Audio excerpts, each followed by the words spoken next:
How much of your campaign goal should come from the board of directors?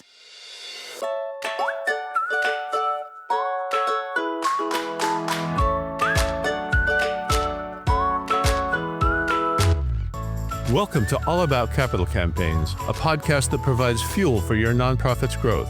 Each week, Amy Eisenstein and Andrea Kihlstedt, co-founders of Capital Campaign Pro, provide practical tips about raising more money for your nonprofit organization. Here are your hosts, Amy and Andrea.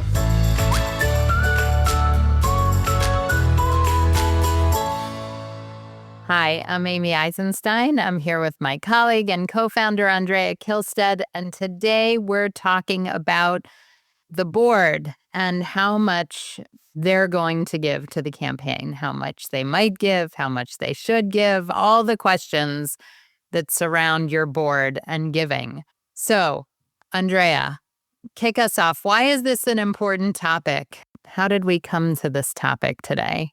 Well, it's an important topic for several reasons, Amy. One of the keys to capital campaign fundraising is that you should solicit the gifts from the top down and the inside out. That's a standard campaign phrase, top down, inside out. Solicit the largest gifts first and then go down, and solicit the people who are closest to your organization early on. Well, who is that? That's, of course, your board of directors. You need to solicit the board of directors because they are the people who are really tight in. Those are the people who are making your organization run, who are deciding that there's going to be a campaign and there's going to be a project. They're the insiders. They're your insiders. They're the literal insiders to your organization. So board giving is important, and it's important that you know it and understand it early in your campaign. So that's why we want to talk about it today. We also want to talk about it today because Amy and Sarah, who is our vice president, have just put out a fantastic book on board giving, on boards and capital campaigns. So we thought it would be a great idea to cover some of these topics, which you can also get by getting their book. In fact, for you or all collection of the books for your boards. So we are unabashedly promoting Amy and Sarah's book with this podcast. All right, so you might as well say the title. It's called A Board Member's Guide to Capital Campaign Fundraising. And it's terrific. So it's available on Amazon. Yes. So let me, however, talk about this topic, right? I asked you in the beginning, well, how much of a campaign goal should come from the board? And a lot of people want to know, is there a percentage? Should it be 20% or 50% or 30%? The answer, as with many things in life, is it depends. It depends on how your board is constituted. If your board is made up pretty much of people who have the capacity to give, and that's why you brought them onto the board, then you probably will be looking at a higher percentage of the campaign coming from your board. But if your board reflects, at least in part, the people you serve, and the people you serve are not the wealthy people in your community, then you may be doing amazingly well to get 10 or 15% of your board goal from your board. So there's no one percentage answer. What is true across the board is that you should spend time working with your board to sort out how much of the campaign might be a collective board giving goal, because that will help each of your board members understand what they should be thinking about giving, right? If a board member realizes that, okay, I have a $5 million campaign, the board has taken on a campaign goal of $1 million collectively, then every board member will have a better idea of how to think about their own giving to the campaign. Now, let me just emphasize and clarify that not every board member is going to give the same amount. Just like with your overall campaign goal, you are going to have a small number of donors who give significant and huge gifts to the campaign that get you very close to your goal, and a whole bunch of donors who give smaller gifts that make up a smaller percentage. And the same is true with your board. You may have 1 or 2 or 3 board members, if you're lucky, that give major gifts that are a significant portion of the overall board percentage or board giving goal collectively. And then the rest of the board members are going to give smaller gifts. But I think the idea is that every board member gives a meaningful and significant gift for themselves. Now, we didn't want to go too far down a rabbit hole of individual board gifts, but I think it's worth sharing a few key things, like you're not going to solicit board members by handing out a pledge form at a board meeting. That's for sure. Every board member is going to be solicited individually to consider their gift. But let's get back to the topic of the board goal collectively, Andrea. How should boards think about coming to that goal? Amy, the organizations I've worked with where board giving has gone the best are the organizations where board members have been involved in the process of figuring out what the board giving goal should be. It's not that somebody made a decision and said, here's what our goal is. It's that they did their homework and they thought carefully and well, like not with a small group of board members and then with the board as a whole, about what fundraising goal for the campaign would be appropriate for that particular board. And then when the board agreed on a fundraising goal, the soliciting of individual members of that board became ever so much easier because everyone understood. Now, I want to give everyone a picture first before we talk a little more about this, because it was something that well into my fundraising career was an aha for me. So maybe it'll be an aha for other people too. You know, in the capital campaign business, we often work with the gift pyramid, with what we call a gift range chart or a gift pyramid that shows a very few It's what's the pattern of gifts you need in order to arrive at your goal. And the gift pyramid is a pyramid shape. It has a few gifts at the top, more gifts in the middle, and a lot of gifts at the bottom. You probably know what that looks like. When you try to figure out what your board goal should be, what you're going to learn is that the shape is not a pyramid. The shape actually is a diamond. This was such an aha for me. You probably have 1 or 2 or 3 people who could give really significant gifts at the top. And then you probably have 1 or 3 or 5 people for whom a small gift would be a big stretch at the bottom. But the bulk of the people on your board can probably give a gift somewhere in the middle, which means that the shape that you're looking at, if you're looking at the shape of how gifts are going to come in, is quite different from the shape of your giving pyramid, right? It's actually a diamond. And if you get a small group of your board members and staff members together and a board list, and you try to evaluate what a giving goal to the campaign might be for each board member, you're going to see that that those prospective giving amounts come in that diamond shape.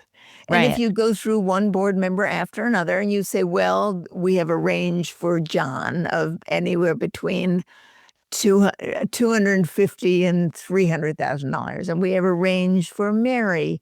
Mary, we know, is stretched, and maybe she could give between $500 and $1,000. And we have a range for Stuart. Stuart is a major donor, right? He may be able to give $750,000 to $1 million, $750,000 to $1 million.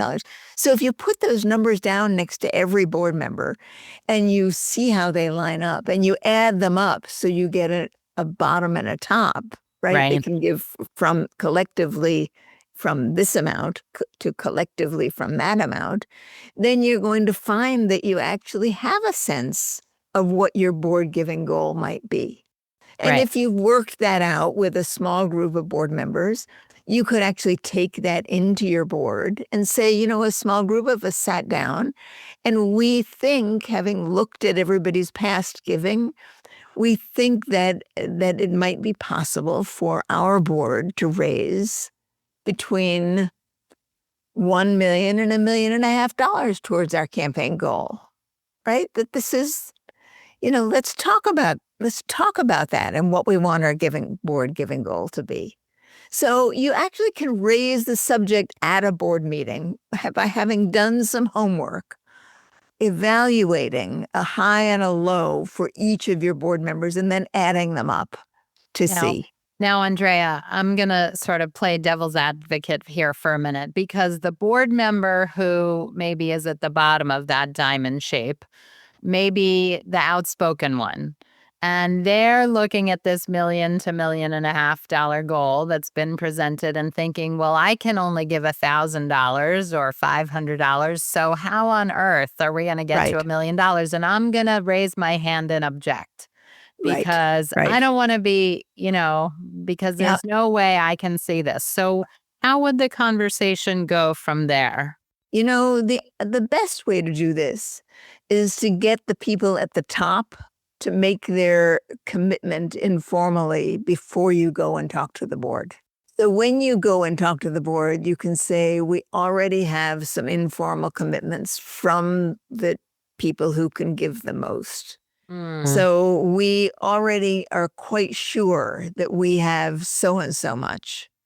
What's really at question is whether we should stretch more or be fairly sure of what we're doing. So that's the best way to do it, which eases that. That's interesting, because I always, whenever you're going into a board vote or having a important conversation, I always think you should have one-on-one conversations in advance so that you have people on your side to stand up, to advocate, because you don't want to get into a situation in a critical conversation. Often I'm talking about hiring a campaign consultant. You don't want one loud dissenter to derail the whole conversation. So having one-on-one conversations with 2 or 3 influential people in advance to answer their questions, to address their concerns. And you're suggesting essentially the same thing, is lining up so that the vote goes your way, so that, that you influence the outcome to the way you want it to be.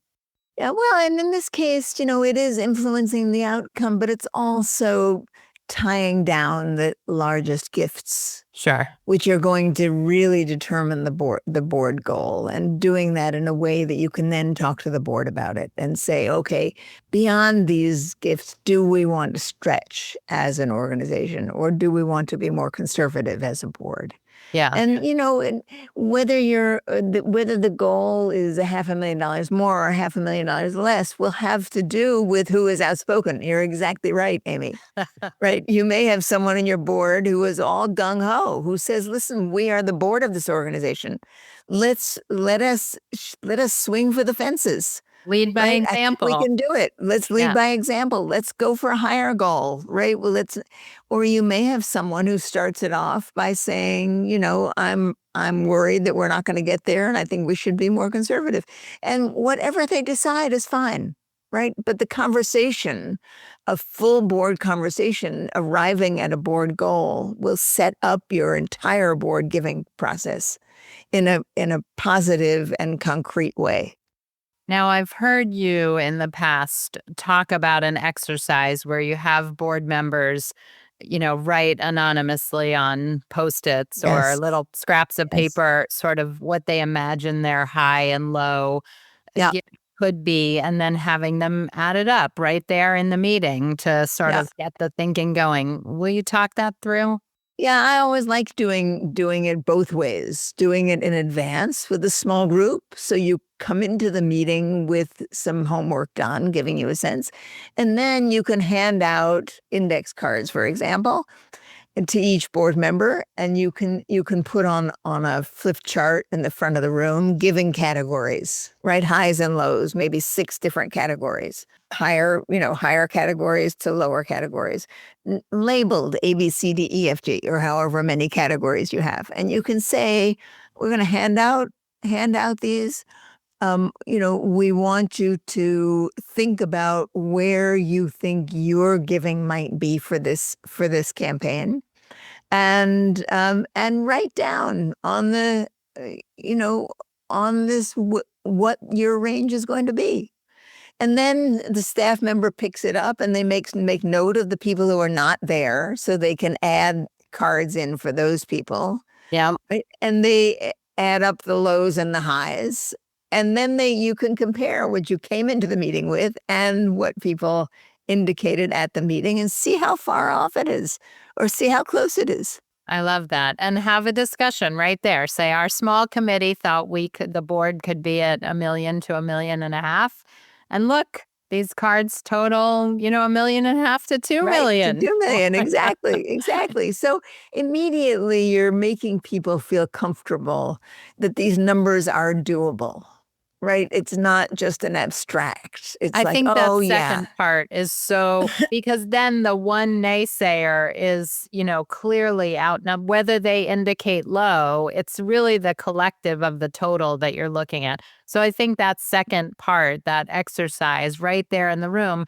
And, then let's say you do collect the cards and you get a disappointing total and it comes in, at closer to $500,000 to $1 million instead of $1 million to $1.5 million. I would continue the conversation and say, you know what? That was a great first crack at this. Now everybody knows that in order to get to where we need to be to have a successful project, everybody needs to stretch. So I'd like you to think about this again, and you can talk about using assets and pledging over time. And let's do it one more time and see if, right. if we can get it higher. And do the cards again. And some people will change their numbers. Right. Yeah. I mean, it's really interesting. I should say it tends to make people uncomfortable to do this. This is not an easy exercise. People are uncomfortable talking about money, thinking about money. They're uncomfortable talking and thinking together about how much they can give. For the most part, people on a board don't talk about how much money they have or how much money they give, right? It's very quiet. So what this process does is to make it a little more visible. So be prepared for some people may be uncomfortable with the process. Now, those note cards are anonymous. They're confidential, Yes, right? that's So right. they go in That's a right. stack. Yeah. There's nobody's names are on them. You're not committing to an amount, but you are helping the board come up with an amount, which ultimately leads to a percentage of the goal. So if the board lands on, the board giving goal is $1 million and your goal is 10 million, then the board giving goal is 10%. Right. Now, be careful that when you collect the cards, the people who aren't at the board meeting, right, get accounted for. So somebody has to take from the other analysis and fill out cards for them, right? Otherwise, it won't work. It won't work. So you have to be thoughtful about, okay, who's here, who's not here. What are we going to put for their cards so that we are tallying the same people both times? Great. This is a great reminder. So listen, we were having one of our with clients, we meet weekly and we invite them to a mastermind peer support type of call every week. And somebody was asking about this, how to do this process. And they were going through some training with their board. And I think it was a useful question, topic, discussion, because every organization goes through this. And I think it is delicate enough and complicated enough that it is something that you want to go through with your campaign consultant. You don't want to wing this. You don't want to make it up. You don't want to skip it. And so just, it is an important thing to get the board on board, to get their commitments early. Oh, I know. We were doing a call yesterday and not with clients. These were non-client. It was a webinar style call. And somebody said, I only have 2 commitments, financial commitments out of our 10-member board. Is that a problem? And we Yes, said, I think yes. so. Yes, that is a massive problem. You don't want to head into a campaign where the board isn't on board, excited, committed, both financially and sort of time and advocating. So, all right. So next time we're going to do one of these podcasts. We're gonna keep going on this topic, but we're gonna talk about, okay, once you have figured out what your board giving goal should be, then how do you go about soliciting the board? Yes. So that'll be our next podcast topic. All right, perfect. That's where I was going with that. I didn't know I was going there, but that's where I was going. Yes. Excellent. All right, thanks for listening this time, and we'll see you next time. Thanks, everybody.